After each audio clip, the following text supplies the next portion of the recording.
We often don't think of the adults in our life and think like, oh, you were once a child. Often we don't do that. So when I read Arcade Years of Childhood by Wole Soyinka, I was surprised to see a part of Soyinka as a young person. Hi, I'm Roving. Welcome to Roving Through Books, and today I'll be discussing Arcade Years of Childhood by Wole Soyinka. The year was 2020 and early COVID. The plan was I should not spend so much time at home because I was supposed to resume in March. So January came and we're like, what am I going to do? So I decided to intern at a law firm, and that law firm had a library. That's where I spent most of my time in. And one of the books I found there was Arcade Years of Childhood.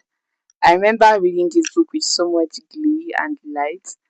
I recommended it to a few people that were at the office at the time because it was such an interesting book. I had not read an autobiography like that, an autobiography that would make me laugh so much. And it was just an otherworldly experience such that when I found someone who had read it and I was sharing, oh, these are the places I found funny. They were like, yes, I also found this place funny. It was like meeting someone that I don't know how to explain it, but it was just such a nice experience. So, what is Ake about?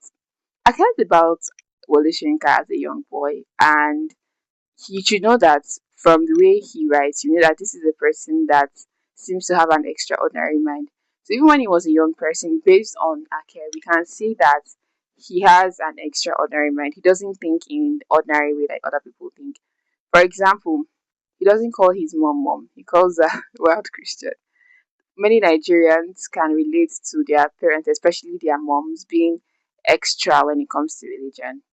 So Wole just said, oh, to my mom, I'll just call her Wild Christian. And I found that to be very interesting because I could imagine thinking where you born, like the child you gave birth to is calling you a Wild Christian.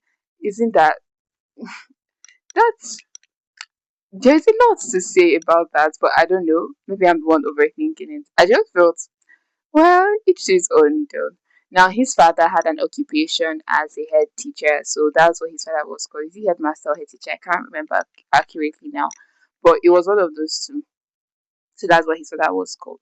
Now, one thing you should know is during that time, education was just coming into Nigeria, so it wasn't well spread. It wasn't everybody that was educated.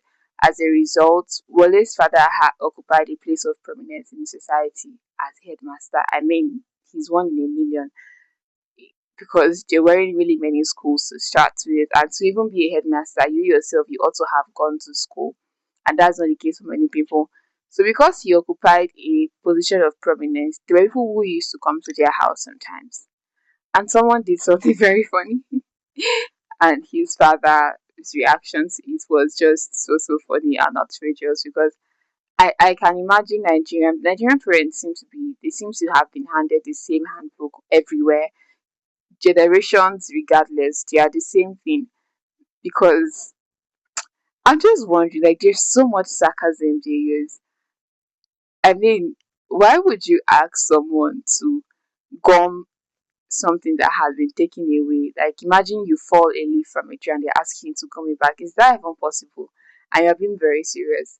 That's just one of the things that African parents are fond of doing. Another thing is, yes, he was prominent, but Wole's father was a disciplinarian. And he was so much of a disciplinarian that there were some times where his mother had to intervene. And I'm thinking about it because I was at church and they were discussing how men are usually the more authoritative parents and how women are the ones to meddle the sea, the calm tempest at the sea. And I was just like, is this really how it is? I'm just wondering because if you see the people were like, oh, one man was even saying that he almost he spoke to his son on the phone, and with the tone he used to speak to his son just told his wife that, see, your husband is very angry. When he comes home, please help me and beg him. And as soon as he got home, his wife just knelt down to beg him that he should calm down because he was so angry. And in the bid to discipline his son, he may injure him. So he was able to calm down and then later on handle the situation at a cool level. So I wonder why we have had this narrative for a very long time. That, and I think it's a world perspective because I have read a number of books that are not just African, and I see that this is a common thread where men occupy such a place of authority that they are the disciplinarians. I remember there was a time I met someone and he was old, like he's an old person, and the kind of authority that you could see his father wielded on him, it was so surprising because I mean, when you see a man, you're like, oh, you're a man, something like that, and then you just see them deferring to another form of authority because that other person is also a man, but their father as well. It's just a it's a puzzling thing. It's a very puzzling thing. I remember reading, I think it was Beer Town, where Frederick was like, men don't know how hard the effects of their shouts can be. I can't really remember the line, but it was something along those lines where a man will shout, he will not know that, oh, this is how much impact my shouting is having. When a woman shouts, people are like, it's a woman that's shouting. When a man shouts, in fact, across children of all ages, I've realized that a woman can keep on repeating something, but a man will just say just one time. And in fact, doesn't even have to complete the statement. So yeah, that's just one of the things I observed. Another thing is Mole wasn't such a very lucky child in the sense that he had experienced grief as a child. And I remember mentioning in one of my earlier reviews, Siki Girl, that we are not taught as a society that this is how to grieve, much more to children. So I don't know how he was able to make sense of what was happening to him as a child because, oh, this person was with you one day and all of a sudden they're not with you. What are you supposed to do with that? How are you supposed to handle all of that feeling? Another thing to note is Wole was a brilliant boy. I mean, even you could see his brilliance, and I think that's one of the reasons why he was such a troublemaker as a child. I don't know if brilliance and troublemaking go hand in hand, but so far, so good. What I have been seeing it, sometimes that's the case. He was such a brilliant boy and he was such a troublemaker. He's the kind of child that can give somebody high blood pressure. I'm not even joking, I'm not playing. I'm not playing because the kind of things he did in that book, if someone's child does that to me, let's just say, God forbid.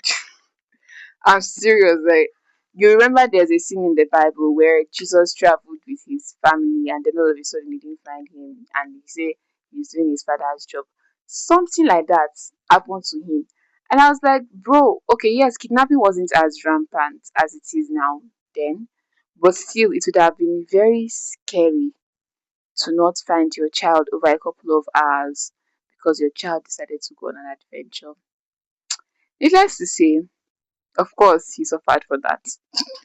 He definitely would have suffered for that. So, if you're looking for a biography that is light-hearted, that is very easy to read, that'll keep you giggling. You want something light-hearted, like I said. If you want to understand Wole Soyinka, if you want just something easy, I recommend Ake the Years of Childhood.